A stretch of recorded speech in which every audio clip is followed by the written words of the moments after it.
I have to say, many of us look at soccer clubs and say, wow, they really spent a lot of money on this player. Well, today I'm going to walk you through exactly step by step what the process of signing a player looks like and the different ways you can do it. Hey guys, it's Francisco from Footy RTA, and my goal on this channel is to teach you guys all about the business world of soccer. So if you're into that, go subscribe right now and also hit the bell notification button so you don't miss a beat.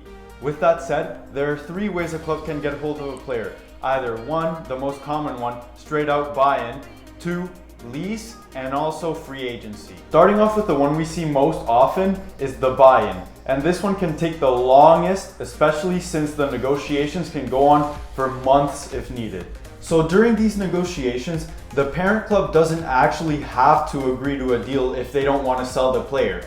It's up to the buying club to offer up the highest wages and fees to the player and the club to see if he actually moves. Because remember guys, the buying club might not actually be the only club interested in that specific player, so they do have to, bid off, and then whoever wins gets the player. And technically, if the player's still under contract, the parent club has no obligation to sell the player. So in terms of negotiating for price, the price of a player is determined, of course, by the initial fee the parent club bought him for, the marketing value, and also the length of his contract and how much he has left in it. But there are actually a number of ways the buying club can reduce the price of the player they want to actually buy. So the most common way of doing this is by the buying club offering up some of their players to the parent club to see if they want to trade. And you can also add a fee on top of that. Other ways of doing this is by actually applying pressure to the parent club. For example, if the player's contract is about to expire,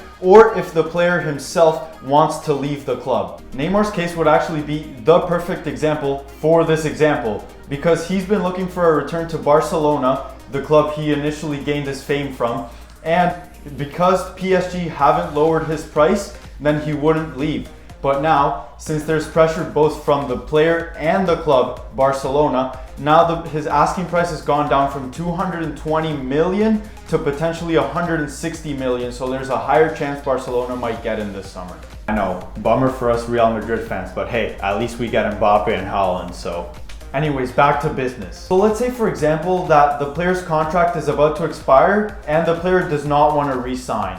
Well, in this case, the club is actually somewhat forced to sell the player if they want to get some profit out of him and not let him go out free in free agency. This is actually exactly what happened with Christian Eriksen's move to Inter, since his value was actually 80 million, but Inter got a bargain for him for 20 million since his contract was to expire actually this year. So during these negotiations between club and club, the buying club can actually contact the player's representative and start negotiating wages and see if the player actually wants to move to the club. But if the player doesn't want to join the club and he's still in contract, well, that's a big bummer for the buying club. So after a fee is agreed upon between the two clubs, the player can actually start negotiating with the club officially about wages and all that kind of stuff. And then after, the player will undergo medical tests and then he can go on and sign his contract and boom, he's part of the new club. Guys, comment below how many times I've said the word club in this video. I'm sure it's gonna be a ton. If you wanna see a video on how contracts work,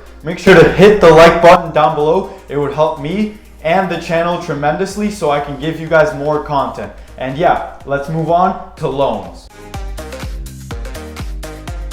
So loans, I would say, is the second most frequent method of transferring a player, and it's actually a little bit different than actual buyout transfers. The negotiations between clubs in this kind of situation are much shorter. These kinds of deals tend to happen for two reasons. One, the player is too young and the parent club wants him to develop more before he actually starts playing for the parent club. And two, if the player isn't getting enough minutes at the parent club, so the club will just loan him out. So let's dive a little bit deeper into contracts, since that's where the main differences are. The player actually doesn't sign a brand new contract with his partly new club. Rather, they stay with their current contract from their old club. And then from there, the parent club and the loaning club will negotiate the contract in terms of who's going to pay what percentage of the player's contract. Now, I know this might sound a little bit confusing at first, but let's put it in perspective. Let's just say that the player currently earns $100,000 per week.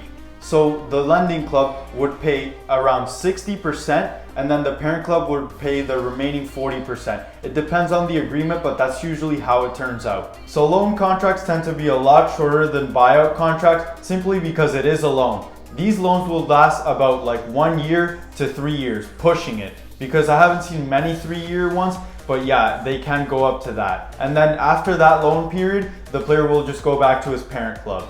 And lastly, a very common condition among these agreements is that the player will actually not be allowed to play against the parent club if the opportunity is presented. I don't know why, but that's just how it is. All right, moving on to what I think are the least common of deals, free agency deals. I gotta take this hat off. These deals will usually happen with players that are older and nearing retirement, or players that just simply don't want to re-sign with a club. This gives players total freedom to choose what club they want to go to. And when it comes to old players that are nearing retirement, these guys will usually go to the MLS, to a smaller club where they can still get a lot of minutes and also get paid a decent amount of money. A perfect example of this kind of deal would be Dani Alves, because he didn't want to re-sign with PSG, so that way he became a free agent and he decided to go back home to Sao Paulo and play for the local team there. Anyways guys, that'll bring us right to the end of the video. If you guys liked this video and found that I answered your questions, please make sure to destroy that like button below and also destroy the subscribe button and share this video with your friends if you found it insightful as well. And with that being said, see you guys next Sunday.